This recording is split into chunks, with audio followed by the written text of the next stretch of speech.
প্রিয় বন্ধুরা, আপনাদের সকলকে স্বাগত জানাচ্ছি অ্যাডোব ইলাস্ট্রেটর CS6 এর আজকের টিউটোরিয়ালে। মুক্ত আইটির পক্ষ থেকে আমি সাইফুল ইসলাম।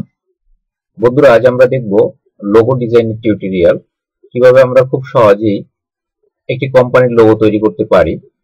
তো বন্ধুরা, শুরুতেই আমরা একটি নিউ ফাইল নিচ্ছি। আমাদের সামনের এই ওয়ার্ক স্পেসে এখন আমরা কাজ করতে যাচ্ছি। বন্ধুরা, আজ আমরা দেখব পেন টুলের কাজ। পেন টুলের সাথে বেশ কয়েকটি টুল রয়েছে, আপনারা খেয়াল করেছেন। Add anchor point tool, delete anchor point tool, convert anchor point tool, এগুলোর কাজ আজকে আমরা দেখব। এর সাথে সাথে গ্রেডিয়েন্টের কাজ দেখব। তো তাতে আমাদের আজকে যে লোগোটি তৈরি করতে যাচ্ছি, আমরা শুরুতেই একটি রেক্ট্যাঙ্গেল টুল নিচ্ছি। রেক্ট্যাঙ্গেল নেওয়ার মাধ্যমে আমরা ফ্রি হ্যান্ড একটি রেক্ট্যাঙ্গেল নিচ্ছি। আপনারা মাপ মতো ইচ্ছে করলে রেক্ট্যাঙ্গেল নিতে পারেন। সেক্ষেত্রে ওয়ার্ক স্পেসে একটি ক্লিক করলে যে মাপ জানতে চাওয়া হবে সেই মাপ আপনি বসিয়ে দিয়ে একটি রেক্ট্যাঙ্গেল নিতে পারেন। তো রেক্ট্যাঙ্গেল নেওয়ার পরে আমরা যে কাজটি করব, পেন টুলের মাধ্যমে এখানে দেখুন অ্যাড অ্যাঙ্কর পয়েন্ট টুল রয়েছে, এটার সাথে এটি আমরা অ্যাক্টিভ করে দিচ্ছি ক্লিক করার মাধ্যমে। এবারে আমরা দেখুন এই লাইনটিতে দুই প্রান্তে দুটো অ্যাঙ্কর পয়েন্ট রয়েছে। আমরা মিড পয়েন্টে একটি অ্যাঙ্কর পয়েন্ট যুক্ত করব একটি ক্লিকের মাধ্যমে। ঠিক এই পাশের পাথেও আমরা আরেকটি অ্যাঙ্কর পয়েন্ট যুক্ত করতে যাচ্ছি একটি ক্লিকের মাধ্যমে। ঠিক নিচের পাথের মিড পয়েন্টে আমরা আরেকটি অ্যাঙ্কর পয়েন্ট যুক্ত করতে যাচ্ছি। উপরের দিকেও আমরা আরেকটি অ্যাঙ্কর পয়েন্ট যুক্ত করব। আপনারা ইচ্ছে করলে এই অ্যাঙ্কর পয়েন্ট গুলো মাপ মতো সোজাসুজি বসানোর জন্য আপনারা রুলারের সহযোগিতা নিতে পারেন। সেক্ষেত্রে আপনারা এইখান থেকে ভিউ পয়েন্টে গিয়ে রুলার থেকে শো রুলার এই অপশনটি ক্লিক করে দিলে এখানে দেখুন রুলার রয়েছে। আপনারা এখান থেকে রুলার টেনে আপনাদের ঠিক সমভাবে দুই প্রান্তে অ্যাঙ্কর পয়েন্ট নিতে পারতেন। আমি ফ্রি হ্যান্ডে নিলাম।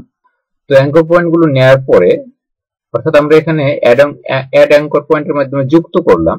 এবারে যে কাজটি করব, এরপরে রয়েছে এটার সাথেই দেখুন ডিলিট অ্যাঙ্কর পয়েন্ট। আমরা এই ডিলিট অ্যাঙ্কর পয়েন্ট অ্যাক্টিভ করে দিয়ে আমরা এই প্রান্তের অ্যাঙ্কর পয়েন্ট ডিলিট করে দিব। সেক্ষেত্রে একটি ক্লিক করব অ্যাঙ্কর পয়েন্টের উপরে।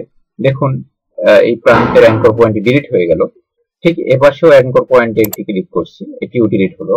এবারে যে কাজটি করব, এটার সাথেই দেখুন রয়েছে কনভার্ট অ্যাঙ্কর পয়েন্ট টুল। আমরা এটি অ্যাক্টিভ করে আমরা এই ঠিক মিড পয়েন্টের অ্যাঙ্কর পয়েন্টে এটি এনে ক্লিক করে চেপে ধরে, অর্থাৎ না ছেড়ে আমরা এটিকে বেন্ড করব, বাঁকাবো। দেখুন আমরা বেন্ড করে যত টানছি এটি তার শেপ পরিবর্তন হচ্ছে, আপনারা নিশ্চয়ই খেয়াল করেছেন। আপনাদের পছন্দ মতো শেপে এটিকে ছেড়ে দিবেন। আমরা এটিকে ছেড়ে দিলাম এবং সাথে সাথে উপরের যে অ্যাঙ্কর পয়েন্টটি রয়েছে এটিরও একটু শেপ আমরা চেঞ্জ করতে চাই। সেক্ষেত্রে এটির উপরে এই কনভার্ট অ্যাঙ্কর পয়েন্ট টুলটি নিয়ে আমরা ক্লিক করে ধরে এটাকে না ছেড়ে দিয়ে আমরা এটাকে ড্র্যাগ করছি, টানছি। দেখুন আমাদের চাহিদা মতো এটি শেপে পরিণত হচ্ছে। আমরা এখানে ছেড়ে দিচ্ছি। আপনারা খেয়াল করেছেন আমরা একটি শেপ পেয়ে যাচ্ছি। এখানে এটার মধ্যে কালার দেয়া রয়েছে, এখানে সাদা কালার দেয়া রয়েছে। তো আমরা ইচ্ছে করলে কালার ডিলিট করে দিতে পারি, আবার কালার রাখতেও পারি। এটা কাজের সুবিধার্থে প্রয়োজন অনুযায়ী আপনি করবেন। যখন এই মিড পয়েন্টের কালার ডিলিট করতে চান তখন এখান থেকে ক্লিক করে, অর্থাৎ এই উপরের যে কালারটি ফিল কালারটি, এটি এখান থেকে ক্লিক করে নান করে দিবেন।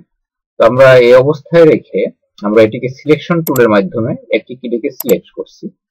এবারে আমরা যে কাজটি করব, অর্থাৎ আমরা এখানে যে শেপটি হয়েছে ঠিক এরকম এই শেপটির একটি কপি তৈরি করব এবং কপিটি করব এর থেকে ছোট সাইজে ছোট করব। তবে সেই সাইজটি যাতে চারদিকে সমান আকারে অনুপাতে ছোট হয়, এজন্য এবারে আমরা আরেকটি নতুন টুলের সহায়তা নেব, সেটা হলো স্কেল টুল। আপনারা এখানে খেয়াল করেছেন আমাদের এই টুল বক্সে রয়েছে স্কেল টুল। আমরা এখানে ডাবল ক্লিক করতে পারি। দেখুন আমরা এখানে ডাবল ক্লিক করছি। ডাবল ক্লিক করার সাথে সাথে আমাদের একটি মাপ জানতে চেয়ে একটি বক্স তৈরি হয়েছে। দেখতেই পাচ্ছেন একটি পপ আপ বক্স উন্মুক্ত হয়েছে। এখানে আমাদের কাছে ভার্টিক্যাল কতটুকু ছোট হবে, হরাইজন্টাল কতটুকু ছোট হবে, বা চারদিকে ইউনিফর্মে অর্থাৎ কতটুকু ছোট হবে সেটি জানতে চাচ্ছি। আমরা এখানে উপরে খেয়াল করুন ইউনিফর্ম রয়েছে, এখানে আমরা 100% রয়েছে, আমরা এটিকে 80% করে দিচ্ছি এবং আমরা এখানে প্রিভিউ মোড চেক করে দিয়ে আমরা এটি দেখতে পাচ্ছি যে এই আকারে চারদিকে ছোট হয়ে আসছে। তো এখানে কালার থাকার ফলে আপনি অন্য রেখাটি দেখতে পাচ্ছেন না। যদি কালার আমরা নান করে দিতাম তাহলে দেখতে পাচ্ছেন। এবার আমরা যে কাজটি করব, আমরা ওইটির ছোট করে একটি কপি নিব, এই জন্য কপিতে ক্লিক করছি। খেয়াল করেছেন নিশ্চয়ই, অর্থাৎ পূর্বের যে আমাদের শেপটি সেখান থেকে একটি কপি 20% ছোট হয়ে এখানে আমরা পেয়ে গেলাম। নিশ্চয়ই আপনারা দেখতে পেয়েছেন। এবারে আরেকটি কাজ করব, আমরা এটিকে ডিভাইড করব। ডিভাইড করার জন্য আমরা লাইন সেগমেন্ট টুল নিতে পারি। এই লাইন সেগমেন্ট টুলের সাথে আপনারা দেখুন এটার সাথে রয়েছে আর্ক টুল। আর্ক টুল একটু বাঁকানো, অর্থাৎ এটিকে আমরা অ্যাক্টিভ করে দিচ্ছি। অ্যাক্টিভ করে এই প্রান্তে ক্লিক করে ড্র্যাগ করছি, দেখতে পাচ্ছেন। অর্থাৎ একটু আমাদের যে শেপটি একটু বাঁকা ওয়েতে ড্র্যাগ হয়ে যাচ্ছে এই আর্ক টুলের মাধ্যমে। আমরা ছেড়ে দিলাম। এটিতে একটি কালার দেয়া রয়েছে, এই অর্থাৎ স্ট্রোকে যে কালারটি রয়েছে কালো কালার। তো এই অবস্থায় আমরা এই পুরো বস্তুটি সিলেক্ট করব। সিলেক্ট করে ডিভাইড যেহেতু করবো এই জন্য এটিকে পাথফাইন্ডার করার জন্য পাথফাইন্ডার অপশনটি আমরা ওপেন করব। উইন্ডোজ থেকে এখানে দেখুন নিচে রয়েছে পাথফাইন্ডার, এটি আমরা অ্যাক্টিভ করছি। অর্থাৎ এই যে পাথফাইন্ডার প্যালেটটি, অপশন প্যালেটটি রয়েছে, এখানে আপনারা দেখুন নিচে রয়েছে ডিভাইড। আমরা এখানে ক্লিক করছি, ক্লিক করার সাথে সাথে এটি ডিভাইড হয়ে যাবে, পার্ট পার্ট হয়ে যাবে। ডিভাইড ক্লিক করছি, দেখুন করার সাথে সাথে আমাদের পাথের এক্সট্রা অংশ চলে গেল, ঝরে গেল এবং এইগুলো সব ডিভাইড হয়েছে। কিন্তু ডিভাইড হওয়ার সাথে সাথে এটি একটি গ্রুপে রূপান্তরিত হয়েছে, অর্থাৎ সবগুলো পার্ট একটা গ্রুপ আকারে রয়েছে। তো প্রত্যেকটা পার্টে আলাদা আলাদা কাজ করতে গেলে গ্রুপটিকে আনগ্রুপ করতে হয়। আনগ্রুপ করার নিয়ম হলো আমরা এখানে মাউসের রাইট বাটনে ক্লিক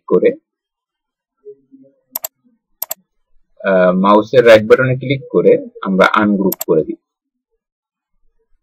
এখন প্রত্যেকটি অংশ সিলেক্ট করা যাবে ক্লিক করে। আপনারা দেখতেই পাচ্ছেন আমরা যে পার্টে ক্লিক করছি সেইটি সিলেক্ট হচ্ছে। এবারে আমরা এখানে কালার ইউজ করব। কালার ইউজ করার ক্ষেত্রে আমরা যে কাজটি করব, আমরা আউটসাইডের এই রেখাগুলো একসাথে সিলেক্ট করে নিচ্ছি। তো এই অংশটি সিলেক্ট করার পরে পরের অংশটি একই সাথে সিলেক্ট করার জন্য আমরা কিবোর্ডের শিফট বাটনে প্রেস করে ধরে আমরা ক্লিক করার সাথে সাথে দুটো অংশ সিলেক্ট হয়েছে। এবার আমরা এটিকে কালারে পূর্ণ করে দিব। কালারে পূর্ণ করার নিয়ম হলো এই ফিল বক্সটি উপরে তুলে দিচ্ছি ক্লিক করে এবং এখানে একটি আমরা কালার দিব। সেটি যদি আমরা গ্রেডিয়েন্ট কালার দিতে চাই, অর্থাৎ কালারের মিশ্রণ দিতে চাই, সেক্ষেত্রে এই বক্সটিতে আমরা ডাবল ক্লিক করব। ক্লিক করার সাথে সাথে আপনারা দেখতে পাচ্ছেন এখানে গ্রেডিয়েন্ট বক্স ওপেন হয়েছে। আমরা এই বক্সে কালার দেওয়ার জন্য এখানে যে বারটি রয়েছে, আমরা এই বারের নিচে এখানে ক্লিক করছি। ক্লিক করার সাথে সাথে আপনারা দেখতে পাচ্ছেন একটি কালার এখানে ফিল হচ্ছে, আপনারা খেয়াল করেছেন। এবং দুইটি পার্ট থাকার ফলে দুইটি বার এখানে অ্যাপ্লাই হয়েছে। অর্থাৎ এই বারটি হলো, অর্থাৎ এখানে দেখুন এক প্রান্তে হোয়াইট রয়েছে, এক প্রান্তে গ্রে রয়েছে। এই দুটো কালারের মিশ্রণ এখানে রয়েছে। আমরা এখানে হোয়াইটের অংশ এবং গ্রে অংশ এই স্লাইডার গুলোর মাধ্যমে সমন্বয় করতে পারি, কমাতে বাড়াতে পারি। আমরা এখান থেকে ইচ্ছে করলে এই কালারটি পরিবর্তন করতে পারি। আমরা এখান থেকে ভিন্ন কালার নিতে পারি। যদি আমরা এই কালারটি এখানে ইউজ করতে চাই তাহলে এটি এখানে আমরা রাখতে পারি। এখানেও যদি আপনি ভিন্ন ভিন্ন কালার দিতে চান তাহলে এই প্রত্যেকটি স্লাইডার বক্সে আপনি ক্লিক করে করে আলাদা আলাদা কালার নিয়ে আসবেন। যেমন এখানে আমরা যদি ক্লিক করি দেখুন একটি বক্স ওপেন হচ্ছে। আমরা এই বার থেকে বা এখান থেকে কালার মিশ্রণটি কমাতে বাড়াতে পারি। তো এভাবে আমরা কাজ করব গ্রেডিয়েন্টের ক্ষেত্রে। আমরা এখানে যে স্লাইডার গুলো দেখছেন এগুলোকে টেনে অর্থাৎ কালারের অংশগুলোকে চেঞ্জ করতে পারি। এখানে দেখতে পাচ্ছেন এই কালার গুলো যখন বাড়িয়ে দিব রেঞ্জ, তখন সে রেঞ্জ বেড়ে যাবে। এটি এক ধরনের প্রক্রিয়া। আবার যদি এই স্লাইডার ধরে আমি টেনে ছেড়ে দেই তাহলে এই অংশটি মুছে যাচ্ছে।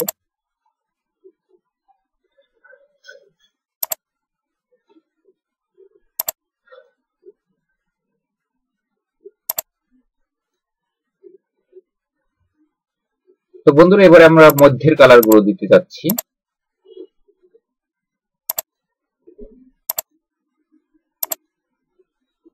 এই পার্টি কালার দেওয়া হলো। এবারে উপরের পার্টে আমরা কালার দিব। উপরের পার্টি সিলেক্ট করা অবস্থায় আমরা এখানে ক্লিক করলে সেই কালার তৈরি হচ্ছে। আমরা যদি এই পাশের যে অংশগুলো রয়েছে আপনারা খেয়াল করেছেন, অর্থাৎ এই পাশে কালারের এই ডিপনেস অংশটি আর এই পাশে এই লাইট অংশটি রয়েছে, আমরা ইচ্ছে করলে এটাকে এক্সচেঞ্জ করতে পারি। অর্থাৎ এগুলোকে আমরা রিভার্স করতে অর্থাৎ উল্টিয়ে দিতে পারি, আপনারা খেয়াল করেছেন। তখন দেখুন এটা দুই প্রান্তে হয়ে যাচ্ছে, আপনারা খেয়াল করেছেন। এখন এখানে যে স্ট্রোক লাইনগুলো রয়েছে এগুলোকে যদি আমরা তুলে দিতে চাই তাহলে পুরো বস্তুটি সিলেক্ট থাকা অবস্থায় আমরা এখানে স্ট্রোকের বক্সটি উপরে তুলে এখানে নান করে দিচ্ছি, আপনারা খেয়াল করেছেন।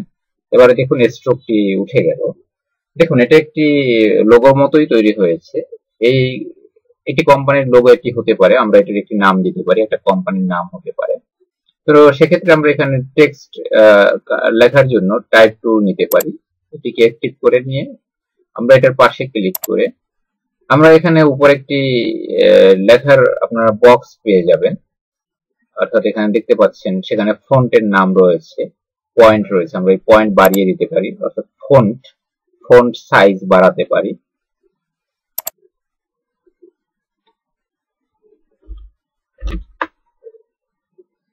আমাদের কোম্পানির নাম হতে পারে ইউপিএস ল্যাব, যে কোনো নাম হতে পারে। আমরা সেই অনুযায়ী এখান থেকে আপনারা ইচ্ছে করলে ফন্ট চেঞ্জ করতে পারবেন। এটিকে সিলেক্ট করে উপরের ফন্টের অপশনে ক্লিক করে আমরা কিবোর্ডের আপ অ্যারো এবং ডাউন অ্যারো ক্লিক করে আমরা ফন্ট চেঞ্জ করতে পারছি। আমরা এই ফন্টটি এখানে রেখে দিচ্ছি। আপনারা ইচ্ছে করলে ফন্টের কালার চেঞ্জ করতে পারবেন। সেক্ষেত্রে ফন্ট সিলেক্ট করে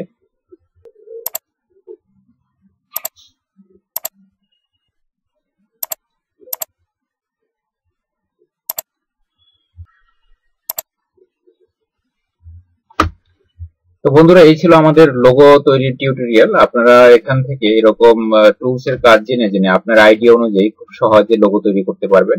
এরকম মজার মজার কাজ জানার এবং শেখার জন্য এবং বন্ধুদের সাথে শেয়ার করার জন্য আমাদের চ্যানেলটির নিচে ঠিক সাবস্ক্রাইব বাটনে ক্লিক করে আপনি সাবস্ক্রাইব করে নিন। কাজটি ভালো লেগে থাকলে আমাদের ভিডিওতে লাইক দিন এবং আমাদের সাথে থাকুন। আজকের মতো এখানেই শেষ করছি। আল্লাহ হাফেজ।